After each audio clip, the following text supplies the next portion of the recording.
All right, so what are companies talking about whenever they say you can settle for pennies on the dollar your tax debt?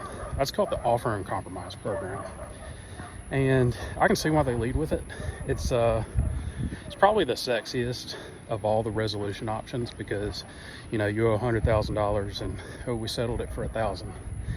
That's great, and it does happen. We've had it happen plenty of times, but that's not the most common resolution option because at the end of the day, most people don't qualify for it. If you incurred $100,000 of tax debt because you made $400,000 and you're still making $400,000, there's not really much to be done. They're not going to work with you. They're going to say, oh, maybe you shouldn't have that $7,000 mortgage. There are ways to kind of modify the numbers and work with it, but those are some pretty advanced topics. You have to fill out a 433A, specifically the one for offer and compromise, to show what your assets and income and expenses are. And you can kind of do some planning around that if you know kind of what they're looking to, what their standard numbers are and what they'll accept.